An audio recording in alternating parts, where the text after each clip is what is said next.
Citizen centric services उपलब्ध करा रहे हैं और वास्तव में भारतीय डाक के मूल मंत्र डाक सेवा जन सेवा को सार्थक कर रहे हैं। आप सब जानते हैं कि भारतीय डाक का इतिहास बहुत समृद्ध रहा है।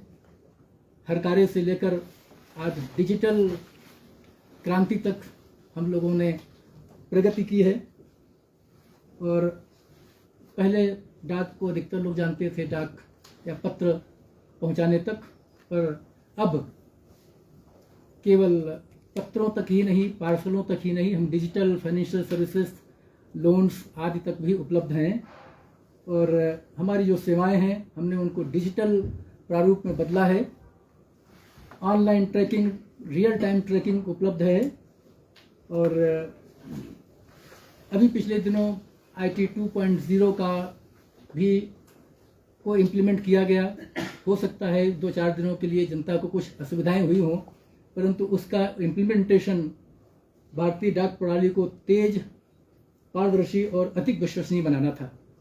अब वह सभी डाकघरों में इम्प्लीमेंट हो चुकी है। सभी डाकघर उसी प्लेटफॉर्म पर काम कर रहे हैं।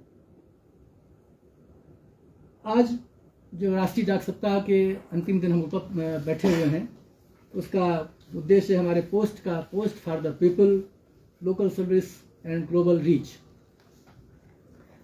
राष्ट्रीय डाक सप्ताह 6 तारीख से शुरू करके 10 तारीख को आज खत्म हो रहा है। 6 तारीख को हमने तकनीकी दिवस मनाया। 7 तारीख को वित्तीय समावेशन दिवस मनाया गया, जिसमें बहुत सारे वित्तीय समावेशन कैंप आयोजित किए गए, डाक चौपाल लगाई गई, गांव-गांव तक हम लोगों ने कैंप लगाए और संपूर्ण सुकन्या ग्राम बनाने पर फोकस किया गया। 8 अक्टूबर को फिलेटली डे था, तो उसमें फिलेटली संबंधी गतिविधियों पर फोकस किया गया। बच्चों को पोस्ट ऑफिस से बुलाया गया, उनको फिलेटली संबंधी जानकारी दी गई। स्कूलों में फिलेटली क्विज का आयोजन किया गया। बच्चों को मेल कार्यालयों में बुलाकर डाक संबंधी प्रोसेसिंग प्रक्रिया से समझाया गया, क्योंकि बच्चे ही हमारे देश का भविष्य हैं और उनको डाकघरों से जोड़ना अति आवश्यक है, ताकि वे समझ सकें कि पत्र कैसे प्रोसेस होते हैं। अगर वो कोई पार्सल बुक करते हैं तो चाहे वो डाकघर के माध्यम से हो या कुरियर के माध्यम से, वो कैसे प्रोसेस होकर अपने गंतव्य तक पहुंचता है। 9 अक्टूबर को विश्व डाक दिवस मनाया गया, जिसमें वृक्षारोपण, पोस्टाथलान आदि कार्यक्रमों का आयोजन किया गया। आज 10 तारीख को पूरे परिमंडल में ग्राहक दिवस मनाया जा रहा है, जिसमें ग्राहकों तक हम लोग अपनी रीच, वहाँ तक हम पहुँच रहे हैं, अपनी सेवाओं के बारे में जानकारी दे रहे हैं और नुक्कड़ नाटक आदि के माध्यम से अपने कर्मचारियों को ये भी बता रहे हैं कि ग्राहकों के साथ हमें कैसा व्यवहार करना है। अब मैं हिमाचल के बारे में कुछ बताना चाहूँगा। हिमाचल परिमंडल में हम 471 विभागीय डाकघर व 2337 शाखा डाकघरों के माध्यम से अपनी डाक सेवाएं, बैंकिंग सेवाएं जनता तक पहुंचा रहे हैं। इस प्रकार लगभग 2500 पॉपुलेशन एक डाकघर से सर्व होती है और लगभग 20 स्क्वायर किलोमीटर एरिया एक डाकघर कवर करता है। लगभग 2500 पॉपुलेशन को हम सर्व करते हैं एक डाकघर द्वारा। अब 2 तरह के डाकघर हैं, विभागीय डाकघर और शाखा डाकघर। तो विभागीय डाकघरों में सारी सुविधाएं, मेल, पार्सल, स्पीड पोस्ट आदि, इंटरनेशनल PLI, RPLI, सारी इंटरनेशनल पत्र बुकिंग, पार्सल बुकिंग सभी कुछ उपलब्ध है। उसी तरह शाखा डाकघरों में भी बचत सेवाएं, मेल सेवाएं, PLI, RPLI उपलब्ध है। साथ ही शाखा डाकघरों में एक बहुत अच्छा काम हो रहा है, जिससे जनता को बहुत फायदेमंद है, वो जिसे बोलते हैं CELC, चाइल्ड एनरोलमेंट प्लान, कि वो जो है 0 से 5 वर्ष तक के बच्चों का जो आधार नंबर चाहिए, वो हमारा GDS कर्मचारी वहीं पर गांव में ही वो उनका आधार नंबर जनरेट कर सकता है निःशुल्क। उसके लिए किसी को कोई शुल्क नहीं देना है। तो इससे क्या है, लोगों को आना जाना नहीं पड़ेगा बच्चों को लेकर के डिफिकल्ट टेरेन है हिमाचल में, तो लोगों को घर बैठे अपनी सुविधा मिल सकती है। आप लोगों ने सुना होगा India post payment bank. India post payment bank 1 सितंबर 2018 को माननीय प्रधानमंत्री द्वारा चालू किया गया था। उसका शुभारंभ उनके ही करकमलों द्वारा किया गया और आज इंडिया पोस्ट पेमेंट बैंक देश का पहला पेमेंट बैंक है जिसको शेड्यूल बैंक का दर्जा मिला है। पहला पेमेंट बैंक है जिसको शेड्यूल बैंक का दर्जा मिला है। यह बैंक पूरी तरह भारत सरकार के अधीन है और इसके माध्यम से हम डिजिटल सर्विसेज घर घर तक पहुंचा रहे हैं। आप ध्यान करें, डिजिटल लाइफ सर्टिफिकेट हर किसी पेंशनर को देना होता है। डिजिटल लाइफ सर्टिफिकेट साल में एक बार सभी को देना होता है। तो हमारे जो जीडीएस कर्मचारी हैं, शाखा डाकघरों कर्मचारी हैं, पोस्टमैन, उनके माध्यम से यह डिजिटल लाइफ सर्टिफिकेट कोई भी आदमी अपने घर बैठे वो दे सकता है। शुल्क भारत सरकार द्वारा निर्धारित है 70 रुपये, वो सभी के लिए है। तो वो किसी को आना जाना नहीं पड़ेगा, ट्रेजरी बैंक अपने घर से ही वो हमारे डाकिए के माध्यम से दे सकता है। इसके अलावा प्रीमियम अकाउंट, उनका IPV का प्रीमियम अकाउंट है जिसमें आरोग्य टेली कंसल्टेशन भी उपलब्ध है। वह अकाउंट उसमें जीरो बैलेंस से भी खुलता है, उसमें कोई बैलेंस रखने की जरूरत नहीं है। और इंडिया पोस्ट पेमेंट बैंक हर तरह की सुविधा अपने पोस्ट ऑफिस अकाउंट से लिंक करके डिजिटल RTGS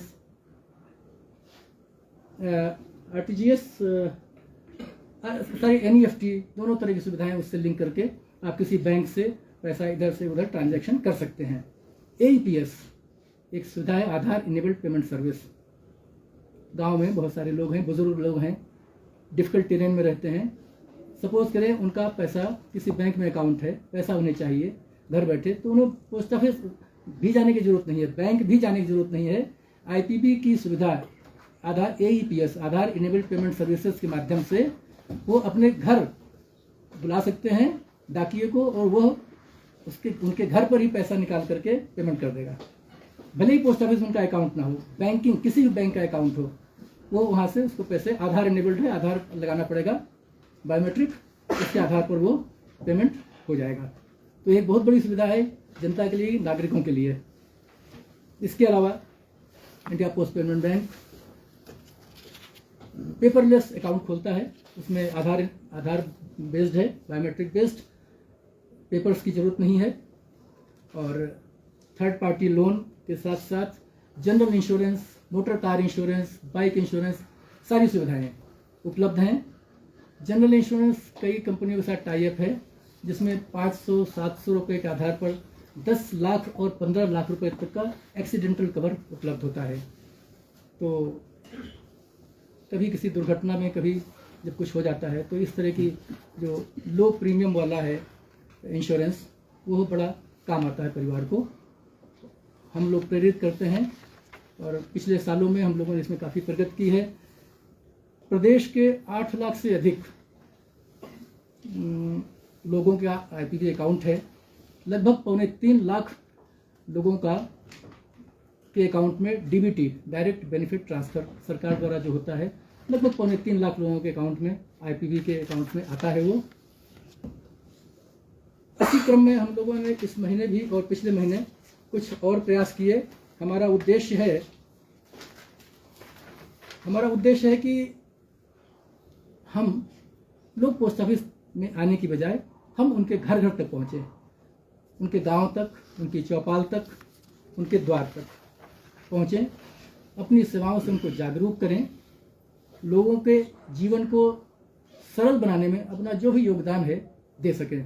क्योंकि हम भारत सरकार के विभाग हैं, हमारा मैंडेट है कि लोगों तक पहुंचा जाए, उनको हर तरह की सुविधाएं जो डाकघर में हैं वह उपलब्ध कराई जाएं। इसी क्रम में पिछले माह आधार कैंप्स लगाए गए गांवों में, स्कूलों में। पिछले माह 211 कैंप लगे थे। इस माह आज 10 तारीख है, 1 तारीख से 9 तारीख तक का फिगर है कि हम लोगों ने 165 कैंप लगाए हैं। 40 से अधिक स्कूलों को कवर किया गया है और मोर देन 14,000 या 17 लोगों के आधार, बच्चों को आधार बनाए गए हैं। जो मैंडेटरी आधार हैं उनके लिए हम स्कूलों में कैंप लगा रहे हैं, निःशुल्क हैं वो। हम स्कूलों के प्रिंसिपल से कांटेक्ट कर रहे हैं, बच्चों को मैंडेटरी आधार बनाने में वहीं स्कूलों में कैंप लगाकर उनका बनवाने में मदद कर रहे हैं। डाक चौपाल आयोजित की गई है। पिछले माह 75 डाक चौपाल लगाई गई गाँव में। इस माह 9 तारीख तक, कल तक 62 डाक चौपाल आयोजित किए जा चुके हैं और मार्च 25 तक हम लगभग 300 डाक चौपाल आयोजित करेंगे।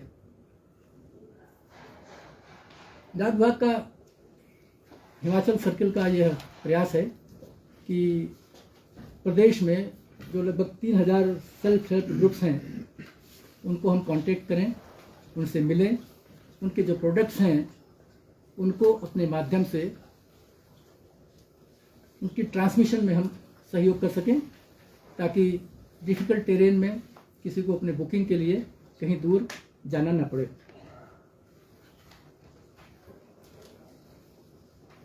डाकघरों में आधार के साथ साथ आप सबको मालूम है लगभग 250 डाकघरों में हमारे पास आधार, विभागीय डाकघरों में आधार की सुविधा उपलब्ध है, जहाँ पर आधार सेवाएं उपलब्ध कराई जा रही हैं। और उसके साथ साथ सिटीजन सेंट्रिक सर्विसेज के तहत पासपोर्ट सेवा केंद्र भी हैं, जहाँ पर नागरिक अपने पासपोर्ट हेतु आवेदन कर सकते हैं, उन्हें पासपोर्ट ऑफिस जाने की जरूरत नहीं है। मेरी तरफ से यही कहना था। आपको सवालों के लिए मैं उपलब्ध हूँ, अगर कुछ पूछना चाहें तो आपका स्वागत है। सर, एटीएम की फैसिलिटी बढ़ाने की है कुछ योजना है? एटीएम पहले लगे हुए थे, बीच में कुछ बंद कर दिए गए। कुछ हमारा जिस कंपनी से टाई अप था उसकी सर्विसेज उपलब्ध नहीं रही हैं। अब वो एटीएम फिर लग रहे हैं और चालू हो रहे हैं। 2-3 जगहों पर शायद अभी नहीं हो पाए हैं, वो भी निकट भविष्य में चालू हो जाएंगे। क्योंकि रूरल में पोस्ट ऑफिस की अच्छी सर्विसेज हैं, तो गांव लेवल पे अगर गांव लेवल तक तो एटीएम लगाना थोड़ा महंगा होता है, आप जानते हैं। तो अब एटीएम की जगह मैंने बताया कि AEPS, आधार इनेबल्ड पेमेंट सर्विसेज, गांव के लोगों को 5000 10,000 की जरूरत होती है। तो एटीएम जाने के बजाय हमारा जो डाकिया है उसके पास ये मशीन है, तो हमारे पोस्ट ऑफिस में अकाउंट अगर नहीं भी है तब भी किसी बैंक अकाउंट से वो पैसा निकाल सकता है। तो हमारा डाकिया जो है अपनी माइक्रो एटीएम के साथ चलता फिरता एटीएम है, अब उसको इस्तेमाल कर सकते हैं। और हमारा हर डाकिया गांव को विजिट करता ही करता है, हर रोज उसको वहाँ जाना ही जाना है अपने डाक को डिलीवर करने। तो हमारा उसका नाम भी है, वो माइक्रो एटीएम उसके पास है। तो आधार इनेबल्ड है, सबका आधार आजकल अकाउंट है, डीबीटी अकाउंट बैंक में होगा, पोस्ट ऑफिस में होगा, IPB का अकाउंट है। तो उस मशीन का इस्तेमाल करते हुए हमारे उससे डाकिए से वो पैसे निकाल सकते हैं। सर, हमारे प्रदेश में कितने पोस्ट ऑफिस हैं और रूरल में कितने और अर्बन में कितने हैं? फिगर मैं आपको दे दूंगा। 90% से अधिक रूरल में ही हैं, वो थोड़े से अर्बन में हैं। जो हमारे हेड पोस्ट ऑफिस हैं वही अर्बन में हैं, थोड़े से सब ऑफिस रूरल अर्बन में होंगे, अदरवाइज सब तो रूरल में ही हैं। फिगर आप दे सकते हैं, आप जवाब दे देंगे, आपको लेटर में दे दीजिएगा। मेरे पास है कहीं पेपर्स में है वो। कोई ऑनलाइन ऐप वगैरह भी है सर पोस्ट ऑफिस की? इंडिया पोस्ट पेमेंट बैंक का ऑनलाइन ऐप है, उसको बहुत अच्छा है, मैं भी उसी का इस्तेमाल करता हूँ, आप भी इस्तेमाल करें। और उससे आप केवल आपको पोस्ट ऑफिस में नहीं जाना पड़ेगा, आपने PLI, RPLI, RD, सुकन्या सब उसी के थ्रू आप पेमेंट कर सकते हैं। पोस्ट ऑफिस विजिट करने की जरूरत नहीं होगी। और पोस्ट ऑफिस में अब तो हमने नया शुरू किया है eKYC, कि आपको पेपरलेस अकाउंट ओपन हो जाएगा। जैसे बैंक, प्राइवेट बैंक करते हैं, वो हमारे यहाँ भी हो गया है पेपरलेस अकाउंट ओपनिंग, वो भी उपलब्ध है हमारे पास। और पोस्ट ऑफिस सेविंग बैंक में भी हमारे पास इलेक्ट्रॉनिक ये e banking, mobile banking, everything is there, RTGS, NEFT सब उपलब्ध है। और सर, ये जो इंडिया पोस्ट पेमेंट बैंक के अकाउंट्स हैं, ये एक्टिव हैं या केवल DBT तक ही तो नहीं? नो नो नो, एक्टिव हैं, बिल्कुल एक्टिव हैं। ट्रांजैक्शन, हाँ, मर्चेंट बैंकिंग भी हम उपलब्ध कराते हैं उसमें से, मर्चेंट बैंकिंग। सर, जो बता रहे थे अभी कि एक ऐप है, उस ऐप के थ्रू आप दूसरे बैंक के साथ उसी ऐप के थ्रू NEFT, RTGS कर सकते हैं, और वो आपको लिंक कर दिया जाता है आपका जो पोस्ट ऑफिस का अकाउंट है उससे।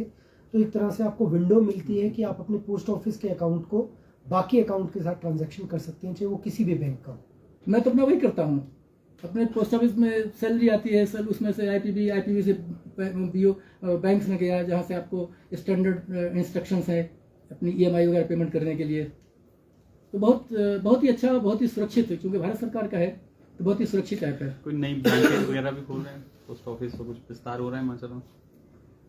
हिमाचल में Requirement है। इस साल कितने हैं वो, ये जो एक्टिविटी है टारगेट बेस्ड एक्चुअली एक्टिविटी होती है। 7-8 ब्रांच पोस्ट ऑफिस खुलेंगे और कुछ लोकेशन से खुलेंगे 7 पोस्ट ऑफिस। सर एक समय था कुरियर के लिए पोस्ट ऑफिस ही जो है वो साधन माना जाता था, लेकिन अब आज के दौर में अगर बात करें तो निजी क्षेत्र की बहुत सारी कंपनियां इस क्षेत्र में आ गई है। कितनी बड़ी चुनौती जो है वो पोस्ट ऑफिस के लिए बन रही है और क्या गिरावट उसके बाद इन सेवाओं में आई है? आपका जो अंतिम जो पैरा है गिरावट, मैं उस पर फोकस करूंगा। गिरावट कहीं नहीं है, हम साल दर साल revenue as well as number of transactions में बढ़ रहे हैं। और जो आपका मेन क्वेश्चन है कि पर्सनल कम्युनिकेशन में तो गिरावट है कि आप लेटर नहीं लिखते, मैं लेटर नहीं लिखता, इसमें तो गिरावट है, देखी गई है। पर जो रिकॉर्ड है, पार्सल है, ऑफिशियल रिकॉर्ड के डॉक्यूमेंट्स आते हैं, पार्सल्स हैं, तो वो उसमें संख्या बढ़ रही है। और विभाग ने अपनी सेवाओं को उस पार्सल सेगमेंट में अलाइन किया है। रीअलाइनमेंट चल रहा है पिछले साल से कि हम ई कॉमर्स कंपनीज को लगातार टारगेट कर रहे हैं। और हमारी बुकिंग है, हम तो डेली बेसिस पर मॉनिटर भी करते हैं, तो पिछले सालों में भी रेवेन्यू बढ़ रहा है हमारा। पार्सल की ओर हम कंसंट्रेट कर रहे हैं, रीअलाइन कर रहे हैं अपने को। और जो आपके प्रदेश की बात करें हिमाचल के, तो मैंने पहले ही कहा कि हम एसएचजीज तक, बिजनेस हाउसेस तक, ट्रेडर्स तक, each and every traders, each and every business house, हम वहाँ तक जा रहे हैं, पहुँच रहे हैं, कांटेक्ट कर रहे हैं लगातार। इसलिए गिरावट नहीं है, हम लगातार बढ़ रहे हैं। सर हिमाचल में इस वक्त ऑन एन एवरेज कितने ग्राहकों को पोस्ट ऑफिस सर्विस दे रहा है? और दूसरा सर ये जो आपके जो काउंटर्स होते हैं अलग अलग पोस्ट ऑफिस में, क्या इनका टाइम अलग अलग होता है? क्योंकि अगर हम एक पोस्ट ऑफिस में जाए वो तब 12 बजे बंद हो गया, दूसरा वाला 1 बजे बंद होता है, ये कुछ ऐसा मेरा कुछ काफ़ी कस्टमर को भटकना पड़ता है। दैट्स गुड, अच्छा क्वेश्चन है आपका। पहले हम इसी टाइमिंग वाली बात कर लेते हैं। पोस्ट ऑफिस की टाइमिंग जनरली लोकल समय मेल के पहुंचने के आधार पर फिक्स की जाती है, परंतु अगर एवरेज उस नॉर्मल तरीके से देखें तो 5 बजे तक सारे पोस्ट ऑफिस हैं, सुबह 9 बजे खुलते हैं, 9 साढ़े 9, थोड़ा सा डिफरेंस हो सकता है लोकल परिस्थितियों के अनुसार और मेल पहुंचने के हिसाब से। लेकिन जो आपका कहना है कि 12 बजे तक या 1 बजे तक या 2 बजे तक, वो नहीं है। पहले कुछ जगहों पर था, परंतु अब पिछले दिनों सभी का टाइमिंग बढ़ा दिया गया है और शाम को 4 बजे तक उनको आर्टिकल बुक करना और एसबी के ट्रांजैक्शन करना कंपलसरी कर दिया गया है। निर्देश जारी किए जा चुके हैं, उन्हें फॉलो कराया जा रहा है। इसमें मुझे हाँ, आपका दूसरा क्वेश्चन का दूसरा पार्ट था कितने ग्राहक हैं। तो एग्जैक्टली ग्राहक तो हमारे पास रिटेल कस्टमर होते हैं पार्सल और मेल बुकिंग के लिए, दूसरा होता है इंस्टीट्यूशनल कस्टमर। तो नंबर ऑफ इंस्टीट्यूशनल कस्टमर कुछ ऐसे होते हैं जो प्री पेमेंट बेसिस पे होते हैं, उनका रजिस्ट्रेशन हमें नहीं। कुछ होते हैं बीएनपीएल, तो सरकारी जो संस्थाएं हैं कि उनका महीने में एक बार बिल जनरेट हो, तो उसको हम कहते हैं बुक नाउ पे लेटर स्कीम। उसके तहत हमारे पास रजिस्ट्रेशन होता है, वो डिवीजन वाइज है, हर मंडल वाइज हमारे पास 9 मंडल हैं, वहाँ पर है। एसबी का एग्जैक्ट फिगर मैं दे सकता हूँ, लगभग 62 लाख अकाउंट हैं, 61.9 लाख अकाउंट सेविंग बैंक के अकाउंट्स हैं हमारे परिमंडल में। पॉपुलेशन 2011 के हिसाब से 68 लाख है, उसके हिसाब से बहुत अच्छा कवरेज है ये। और इस साल भी अभी 1 अप्रैल से लेकर अभी तक 30 सितंबर तक 5 लाख से अधिक एसबी अकाउंट खोले जा चुके हैं। तो हमारा उद्देश्य है कि इस साल तक हर घर से, मतलब अगर जितने भी लोग अकाउंट खोलने के योग्य हैं उन सबको एक अकाउंट हो, और उनको इसलिए नहीं कि अकाउंट डाक विभाग में हो, इसलिए कि मेरा उद्देश्य है कि विभाग का उद्देश्य है, मेरा पर्सनल नहीं विभाग का, कि जनता को ये जो सुविधा है, छोटी छोटी बचत से समृद्धि आती है। तो मेरा स्लोगन है बचत से समृद्धि तक। छोटी छोटी बचत अगर करेंगे तो वो अपने घर में समृद्धि लाएगा। अब एक एग्जांपल दें, अगर सुकन्या का है, सुकन्या समृद्धि योजना, पीपीएफ योजना, बहुत सारे लोगों को नहीं पता होता कि ये कितना लाभप्रद है। माननीय प्रधानमंत्री ने सुकन्या समृद्धि योजना का लॉन्च हरियाणा से किया था। अगर उसमें 1.5 लाख मैक्सिमम जमा कर सकते हैं, क्योंकि ब्याज काफ़ी ज़्यादा है, मैक्सिमम उसमें इनकम टैक्स का रिबेट भी है। अगर 1.5 लाख रुपए जमा करते हैं, 21 साल बाद जब मेच्योरिटी होती है, वो अकल्पनीय है, उसको कोई सोच नहीं सकता। वो लगभग 70 लाख रुपए के आसपास है। तो उस इतने हैवी अमाउंट के साथ किसी भी बेटी का हायर एजुकेशन की डिमांड पूरी की जा सकती है, उसकी पढ़ाई लिखाई खर्चा उसमें से पूरा हो सकता है। इसी तरह पीपीएफ भी है। पीपीएफ बच्चों के लिए है, अपने लिए भी है। अगर कोई भी पीपीएफ तो बच्चों के लिए नहीं, पीपीएफ तो सबके लिए है, हम सबको खोलना चाहिए। बहुत अच्छा बचत है और एक कंपलसरी बचत हो जाती है इसी बहाने। पोस्ट ऑफिस की सेवाओं में है, कंपलसरी बचत करना बड़ा जरूरी है, समृद्धि तभी आती है। सुकन्या में 1.5 लाख पर एनम मैक्सिमम 20 साल तक। हाँ, तो वो मैक्सिमम है 1.5 लाख, उससे ज़्यादा नहीं कर सकते।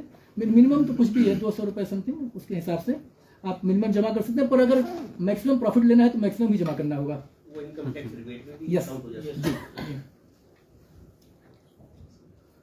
तो संख्या का शायद आपको कुछ अंदाजा लग गया हो जी। और कुछ बस है कि आपने ग्राहकों से व्यवहार की बात करी, That's तो क्या उस पे कुछ काम हो रहा है? क्योंकि बिल्कुल। कई जगह बहुत कंप्लेंट्स आती है हाँ, ग्राहकों से व्यवहार की। इट डिपेंड्स और ये हर जगह होता है, हर जगह होता है। कभी काम का तनाव, कभी ट्रेनिंग का अभाव,